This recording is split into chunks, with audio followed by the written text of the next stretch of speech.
B2 শোনো, আমাকে কিছু টাকা দিও তো। 55,000। আমার কিছু নতুন ড্রেস কিনতে হবে। আগের যে ড্রেসগুলো ছিল বেশিরভাগই পুরনো হয়ে গিয়েছে, ওগুলো দিয়ে আর হচ্ছে না। নতুন করে আমার কিছু কালেকশন বাড়াতে হবে। ও বাবা, বলো কি? এই সেদিনই না তোমাকে আমি কত টাকা দিলাম? বিয়ের মাত্র 6 মাস হলো, এরই মধ্যে এত টাকা খরচ করে ফেললে? বিয়েতে লাগেজ ভর্তি করে আমি কাপড় চোপড় দিলাম। আরে বিয়ের পর 7 মাসই পার হলো না, তোমার সব ড্রেস পুরনো হয়ে গেল, আর সেদিন যে এতগুলো টাকা দিলাম হাতে, সেগুলোও খরচ করে ফেললে। হায় হায়, তুমি এমন ভাব করছো যেন 55,000 না, আমি 55 লাখ চেয়েছি। বিয়ের পরে শপিং করে দিয়েছো, তার মানে কি? লাগেজ ভর্তি ড্রেস দিয়েছো, তার মানে কি? সুন্দর একটা মেয়েকে বিয়ে করেছো, তো তোমাকে এসব করতেই হবে। রূপে গুণে অনন্য আমি, এসব তোমাকে মেনটেন করতেই হবে। তার মানে তুমি কি বলতে চাচ্ছ? কত শখ করে আমি এই বিয়েটা করেছি, সারাক্ষণ সাজুগুজু করব, ঘুরবো, বেড়াবো, সবকিছু আমাকে মেনটেন করতে হবে। আমার সমাজে একটা মুখ রয়েছে, আমার কত বন্ধু বান্ধব রয়েছে, সবার সাথে আমাকে চলতে হয়, ফিরতে হয়, গল্প করতে হয়। সোশ্যাল মিডিয়ায় আমার একটা প্ল্যাটফর্ম রয়েছে। দোস্ত, সমস্যাটা কি বলতো? একসাথে বাড়ি ফিরবো বলে আমায় ডেকে নিয়ে আসলি, এবার মন খুলে বল। বিয়ে করলি 6 মাসও তো হলো না, আমায় সব খুলে বলতো। কি আর বলবো ভাই, দুঃখেরই কথা। বিয়েটা করেছি থেকেই বউটার শুধু চাই আর চাই, চাই আর চাই। এত এত শাড়ি কিনবে, অনলাইন থেকে ক্রোকারিস কিনবে, নতুন নতুন বেডশিট কিনবে, কি যে একটা অবস্থা। তুই তো ভাই অ্যাকাউন্ট সেকশনে আছিস, প্লিজ আমার একটু উপকার কর না ভাই। এমডি স্যারকে বলে যেভাবেই হোক আমার 55,000 টাকার ব্যবস্থা করে দে না ভাই। বলিস কি রে ভাই, সর্বনাশ! বিয়ের জন্য না এই কিছুদিন আগে এমডি স্যারের কাছে টাকা ধার করলি, আমি তো সেটা পাশ করিয়ে দিলাম।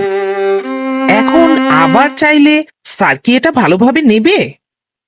তুই ভাবিকে ভালোভাবে বোঝা, আমার কিন্তু কোনো কিছুই ভালো লাগছে না। এমন যেন কিছু না হয় যে ভাবিকে শেখানোর আগেই জীবন তোকে খুব খারাপ কিছু শিখিয়ে দেয়।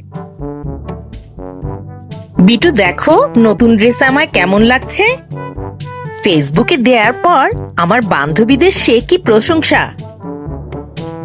মনের স্বাদ মিটিয়ে এবার আমি ড্রেস কিনেছি। থ্যাংক ইউ বিটু, তোমাকে অনেক অনেক ধন্যবাদ। এবার আর নিজের জন্য কিচ্ছু চাইবো না। ঘরের জন্য আমায় একটা 50 ইঞ্চি টিভি কিনে দিও তো। সবার ঘরে ঘরে এখন অ্যান্ড্রয়েড টিভি, স্মার্ট টিভি। বিটু প্লিজ, আমি এই এলইডি নিয়ে আর থাকতে পারছি না। আমায় না বলবে না কিন্তু, বলে দিচ্ছি। এই তোমার কি মাথা খারাপ হলো নাকি? কি বলো তুমি এসব পাগলের মতো? মাত্র মাত্র আমি কত বড় একটা লোন করলাম, কিছুদিন যেতে না যেতেই তোমার কারণে এমডি স্যারের কাছ থেকে আমাকে দ্বিতীয়বারের মতো লোন তুলতে হলো। এই এখন তুমি কি বলতে চাইছো বলো তো? আমি কি আবার লোন করব নাকি? লোনের কথা যদি বলি, আমার চাকরি কি থাকবে বলো? বিটু, তোমার বউ থাকবে কিনা তুমি সেটা ভাবো। তোমার জব নিয়ে তুমি ভাবছো। জব না থাকলে তুমি ব্যবসা করবে, কিন্তু আমাকে তো তোমার মেনটেন করতে হবে। দেখো, হয় তুমি টিভি কিনে দিবে, অথবা আমি বাড়ি ছেড়ে চলে যাব। এটা তোমার ডিসিশন, তুমি কি করবে। আমাকে বাঁচাও দোস্ত, আমার বউয়ের অত্যাচারে আমি শেষ হয়ে গেলাম। এবার বলছে তাকে বিশাল বড় একটা টিভি না কিনে দিলে, 50 ইঞ্চির স্মার্ট টিভি না কিনে দিলে সে বাসা ছেড়ে চলে যাবে।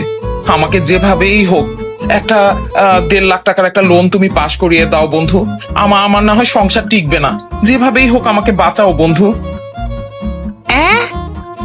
আরে ভাই তুমি বলছো কি? তোমার কি মাথা টাথা খারাপ হয়ে গেছে? অলরেডি তোমার 3টা লোন হয়ে গেছে, এরপর বাদ আছে তোমার চাকরিটা চলে যাওয়া। তুমি একটু বোঝার চেষ্টা করো।